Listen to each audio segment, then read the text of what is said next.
Hello and welcome, or welcome back. This is going to be a little bit of an extended daily Dharma, but we've recollected all the cards. I'd like to shift the focus. We had the daily Dharma was talking about friendships and replenishing gatherings and people in our lives versus situations that left us feeling drained and depleted.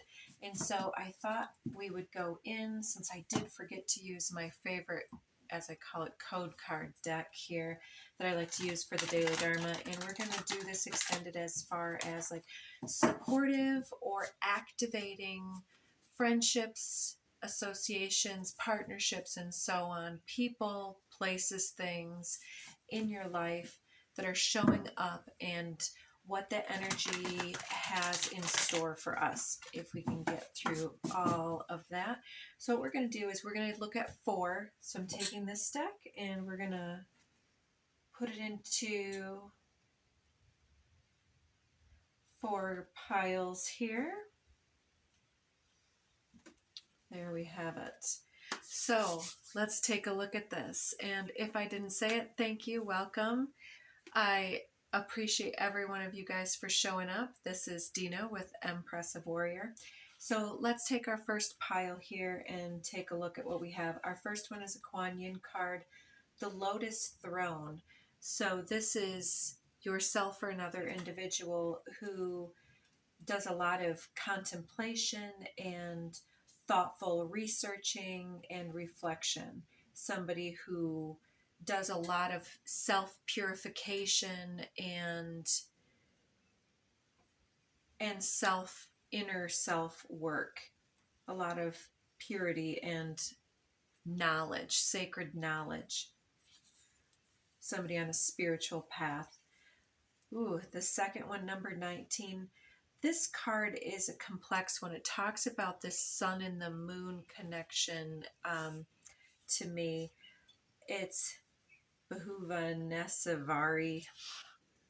I don't know why I even try to pronounce these. But it always appears to me to be a young female who her eyes are red as if she's been crying. And so it reminds me of someone who has witnessed the pain of the world, the pain, the suffering, and the complexity of the human dimension, and who has really aligned themselves with being somebody who brings a lot of fire and passion and compassion and activism and advocate capacity in this individual or situation. Could be aspects of yourself as well, however you want to read it for yourself. This third one, 32 wings, blood and bone. Still getting used to this deck. There's, I think, a famous person who looks like this individual, but I don't know celebrities. I don't follow the cult of culturing. And so this may look like somebody that you know. But wings, blood, and bone, it talks to me quite a bit about ancestry and evolution. And so whatever we're thinking about with this individual, this is somebody who has focused on transformation, who has come up from some type of underworld situation. So this may be somebody who has a very trauma-based past, or has, could be, it doesn't have to be deep past. It can be somebody who has done a lot of work on transformation, and could be somebody who's more of the shamanic type. Yeah, evolution of ancestry. And yes, that was the other thing. Somebody who may, for some of you, be somebody who has gone through some type of recovery journey, however that means for you. Fourth pile, we have powerful 33. So 32 and 33 from that deck. Ascendancy, capacity. Look at the regal goddess like embodiment here in this very stately lion depiction. reminds me of the Narnia series where their god embodiment character was actually a lion named Aslan. So this person, I think, is somebody who has a lot of pride in different ways, but it doesn't come through this card in any lower sense. It seems like somebody who has a lot of capacity to commit and to stay the course and to bring others up. So this may be an individual who activates other individuals. I'm seeing somebody that I know through a group setting depicted in this card, a masculine, playing with the light here, apologies, a masculine that also identifies as a Heyoka empath. So that may be a factor in this situation too. It could be a masculine with facial hair, perhaps a goatee, or somebody who even braids or dreads their hair, or somebody also from a different culture, although none of those things have to be true. I'm also seeing for some of you, there may be some type of, whether it's dark circles or some type of marking on the face, like how some people will have like a scar or a tattoo or a marking on their face. So let's take some cards on this. I want to start with this animal deck. So this Lotus Throne, somebody who's doing a lot of inner reflection, healing, empowerment, being able to trust themselves. Ladybug, good luck. This person or yourself in this embodiment, you're a bright energy. Let go of worry and be happy to be here and now. Feel good about being a loving and colorful you. You bless the world with color and good luck. So again, to this person with this lotus, I feel like this is an individual who has done a lot of research, a lot of analysis, but also resides in the emotional realm of compassion, but is somebody who's learning their place, learning their niche, learning how to take up space and assume and assert the powers inherent to the throne. So they have some type of responsibility, whether that's their position or something else. But this person is bringing a lot of luck with them into situations. It seems to me that this individual probably has a lot of dharma that they walk within because of who they are, how they are, and so on.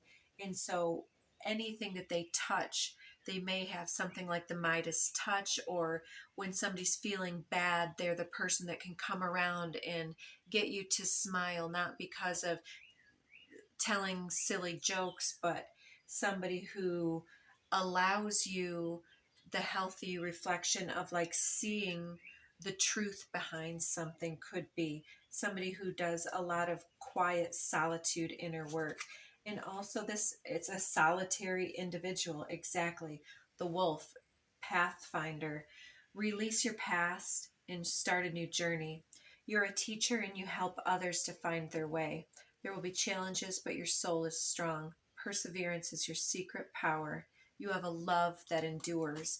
So this person accepts you unconditionally, I'm hearing, and they help you to see the way. They help you to see the good within things, the way that things are always working out for you. Like, well, the good news is when you break up with somebody, at least you know that you're not going to be, stuck with this person and all their bad habits forever type of thing. And it's like, yeah, I did kind of dodge a bullet there, or, you know, at least you didn't get that job promotion, but, you know, they didn't really respect you anyways. And that promotion was all this responsibility for not a lot of pay. And you're like, you know what? You're right.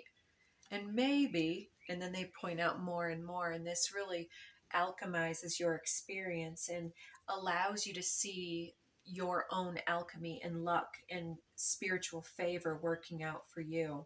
So the other cards coming out from the alchemical deck for this one, maybe a youthful feminine or someone who holds a lot of feminine playfulness, allure, and simple devotion, loyalty, and unconditional love nature.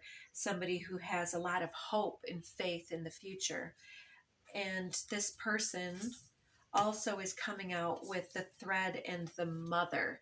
So I want to talk about the mother next. So maiden and the mother, it could be a single mother. It could be somebody who is your mother, your daughter, or something such as that, where there's this generational thing happening here.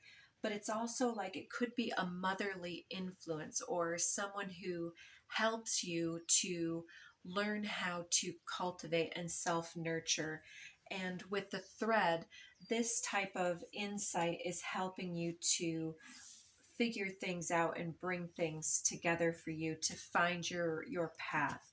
Let's just get a couple of, I don't want to run out of time. Let's go ahead and get a couple of cards on each one of the piles, and then we'll come back through with the next decks if we have time. So this sad feminine here, that is the sun and the moon, having seen a lot, it's giving me this bleeding heart, this person who's had to grow up too fast, who was parentified perhaps. Yes, with that sun and moon, they may identify as somebody who garners a lot of unsolicited advice or unsolicited attention, even objectification, being stuck in a role that obligates them in some way. There's some type of chain or commitment to some type of spiritual practice here. First card out is Peacock Vibrancy with this individual. So that's why I say this attention. It's like with sun and moon embodied in one individual. This individual has probably in their astrology a very powerful moon and a powerful sun energy that are creating some type of a fulcrum, either of balancing, counterbalancing, or otherwise even conflicting energies that brings up a lot of complexity and a lot of reflection, and a lot of, it seems to be like people recognize this individual. There's a lot of truth telling and reflection and heightened vulnerability and transparency with this individual because they feel so deeply. They can literally be swayed to tears over things that other people just take in stride and just, oh, well, yeah, that's just the way things are type of thing. So this comes through with vibrancy, and it's not the attention of like supermodel walking down the road. It's the vibrancy of this embodiment of God, goddess, queen, king that is in both of these cards, in fact, here. And again, maybe aspects of yourself, but this very intense emotional superpower and resonance is bringing up that life force energy that's just exuding from this individual here, that is helping people to really tap into the flow of life and um, to feel the intensity of the journey. It says you were born to shine and inspire. Practice humility to avoid jealousy. Be grateful for life and more good things will come. Be true to yourself and recognize your brilliance. And under that is this priestess energy, keeper of secrets. the links. Take time out from the world to be the observer. Nothing can deceive you when you trust your knowing. You see others' secrets and keep them sacred. In silence and solitude, you will find your strength.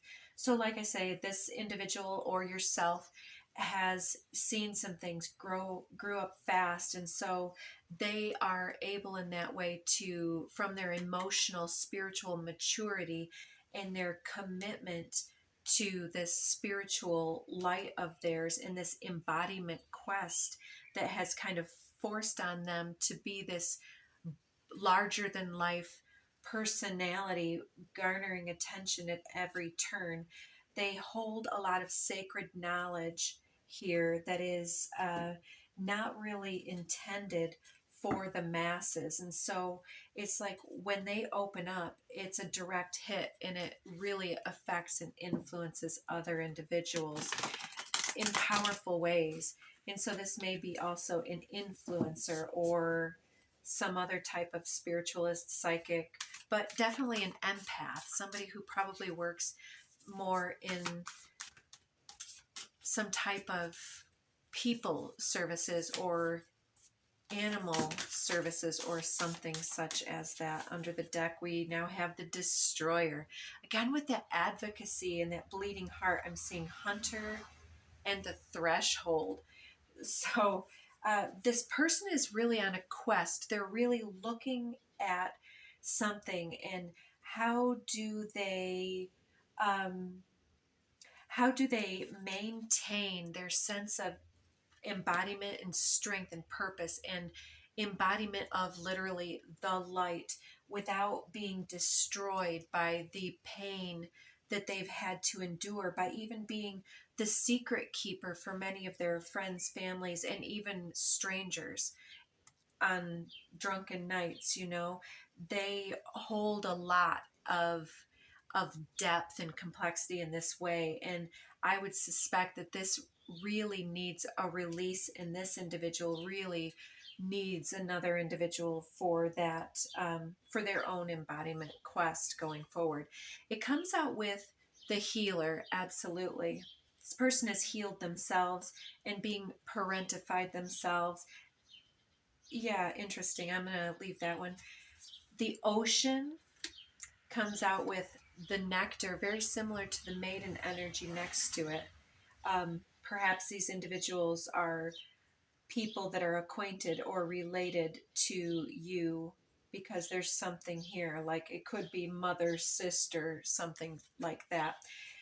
This person is coming out also with the bridge and the sustainer. Very interesting. Yes, so I'm getting all families have their roles. And so this individual may be a heightened emotional individual, but they've been trying to maintain some type of healing capacity to embody the ocean in a drop, in the thimble of themselves, and to be all things to everybody, and to supply the nectar for everyone who needs this healing. But they're trying to hold everything together and to be the bridge. This could be somebody who connects people within a family or otherwise, that always is helping shift other people around, but then they kind of get lost in the shuffle themselves. And it's like, well, I called you to ask about your needs, but then you never asked how my day was. I actually thought I was calling about your day, but then after the phone call, they are somebody who's realizing that they actually needed you to ask about their day. So just putting that out there. They want to work with you in some type of healing capacity to help other people cross this threshold, because they can also sense within yourself this capacity to help sustain this healing vibration and this flow of water within the situation. Let's keep going here. I don't want to run out of time, as I often do. Wings, blood, and bone. Who is this individual working with ancestral evolutionary energies? This one flew out. Orca whale adventure could be something like a Sagittarian, ooh, especially with pronghorn action following it. So orca whale is actually a water element anyway, so it could be any number of signs.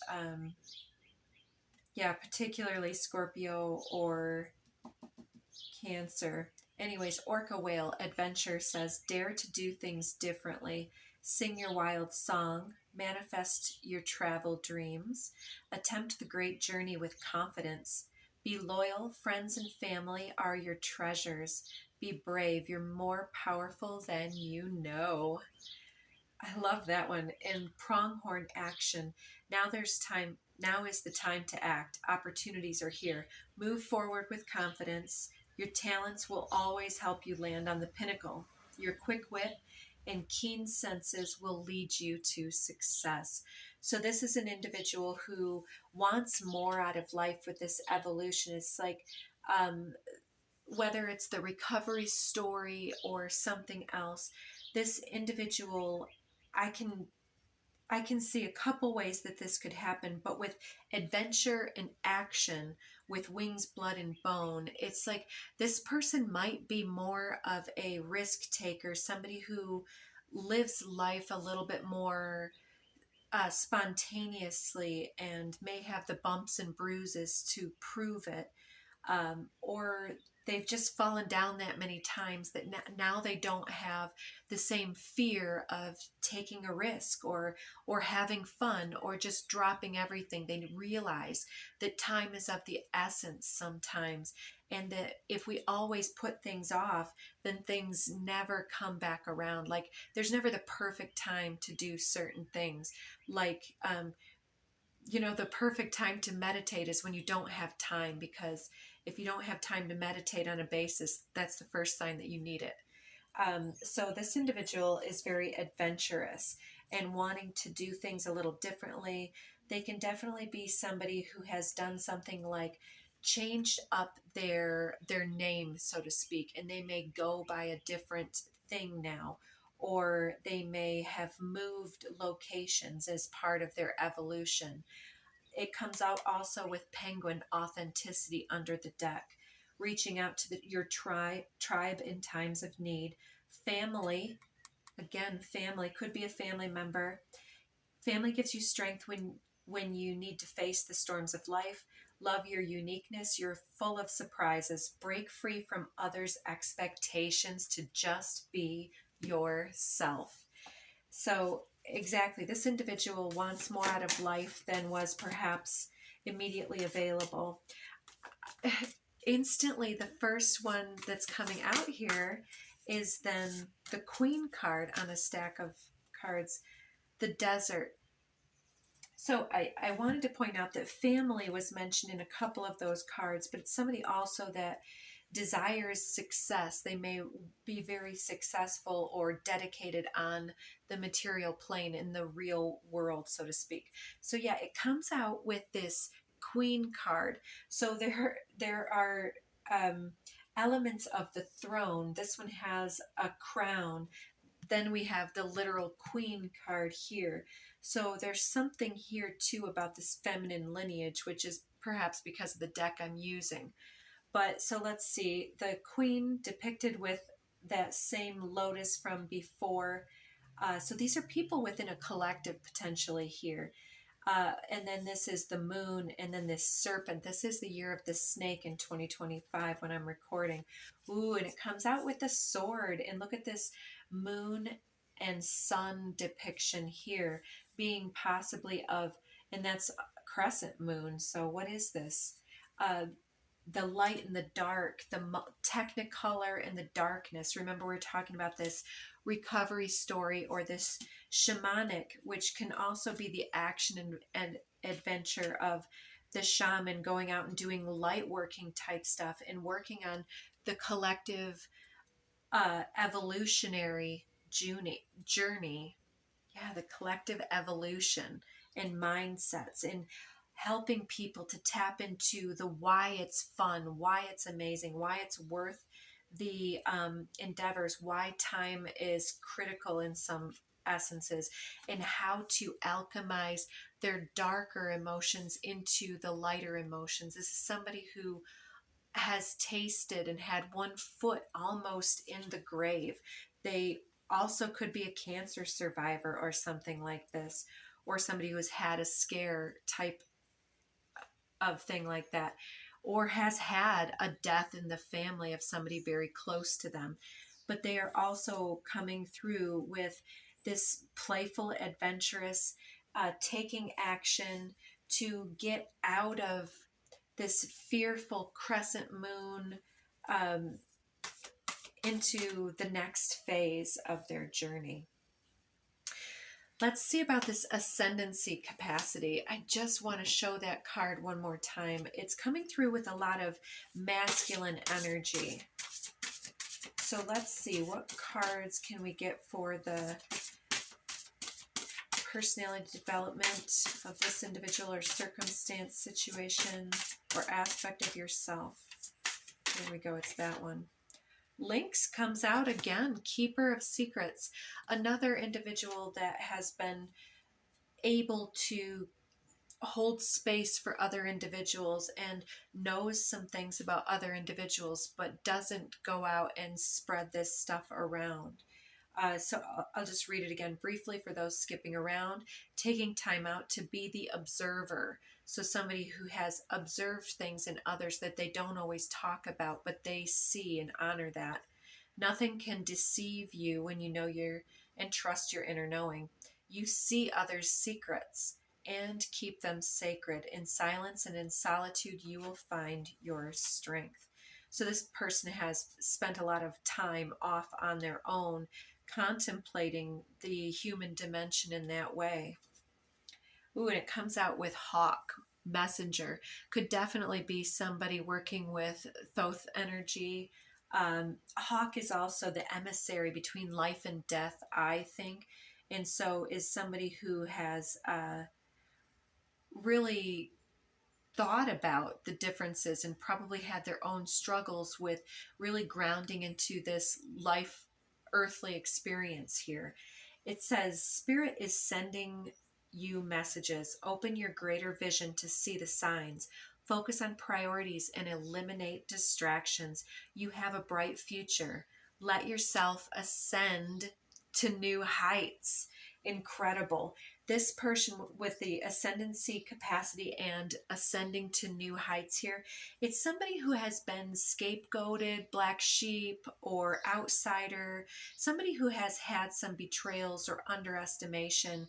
And so they may have been suppressed, repressed, held down, or unaware of their own energy and capacity and birthright energy on some level. And so they're opening up their vision. And so they may be also going through a lot of growth pains, ascension symptoms potentially, as they really work out those old resonance stories with the old narrative. And it's really allowed them to build a very good sense of themselves going forward. So yeah, they're getting a lot of messages and they're ascending to new heights. They're in a different dimension than they have been in the past. And they want people to notice this about them. But other people will only probably notice from their point of view. They're not as perceptive as the one who keeps the secrets, this feline energy. So what archetypal energies are working with this, potentially this masculine working with ascension energies? That's a big fallout. We'll just take a peek. The Hunter is coming out, and ooh, Hunter, Venom. I'm seeing the Vessel and Eros. So the potential for this individual to believe in themselves and to actually heal their sexual identity and their body image issues or something such as that is coming through. And this has actually been part of their journey of ascendancy, is to be able to see something from a mystic perspective, perhaps this Venom in Hunter is some type of lesson in not becoming bitter. I want to get a more concise story with fewer cards, although I do appreciate the backstory. We'll take that one too. Under the deck now we have the prayer, and then the judge is showing itself here. So being fearful of being judged because of having been chronically underestimated here, but praying for others to see this change in themselves, and it may be up to them. They hold a lot of gnosis in their own energy, supreme knowing, divine knowing, understanding and comprehension of things that are the secrets of the universe that are being made privy to them because of their ability to contain and hold this capacity for the ascendancy of everyone else. It's like they're not even holding a grudge or being venomous themselves. They're eradicating, hunting down the bits of themselves that hold this old resonance, and then still trying to bring forward those individuals from the past into their newfound resonance at the same time. And in so doing, I think that they are remaining in the desert, but I think that they're understanding something about how to get blood from a turnip. And I think that they, with this gnosis, desert, and stone in ascendancy capacity, I think that this individual is praying for this, and I think that they're getting it. So we're about out of time. So let's just go ahead and see if we can get, it's 31 minutes here on the timer. Let's see if we can get just a couple of homemade cards for each of these individuals here. This Lotus Throne individual, anything else that will help us understand who this is? Somebody who's taking a chance, again with Lucky Ladybug, taking a chance. Could be something miraculous, something that's going back and forth like a yo-yo. Somebody, the thread, the yo-yo, the thread, flow, positive mental attitude and gratitude. This person's putting themselves into a very lucky energy, and they're feeling gifted and blessed by the content of the relationship that you guys are having together. So again, if this individual is a mother figure or your literal mother or something like that, they're helping you to feel more positive and to flow with everything that happens and to keep on being open in the heart space, open to new experiences and not being bitter. Yeah, open to new romance, romantic adventures comes through. Legalities, disputes, and escalations on the third dimensional level could be with that person. It could be like a mother-in-law that has, or a stepmother with father issues or something like that. That's interesting. Or your own ability to be a father or mother is also related to this individual, either them helping you to remain open or setting other situations into flow that help that happen. So we're running out of time. All right, I want some on some of these others. We've got toxic friend or family member over here with this wounded advocate here. So this sustainer energy is enabling something, and they've got something to heal from. The evolutionary individual, let's see, we're getting, they have mad respect for you or you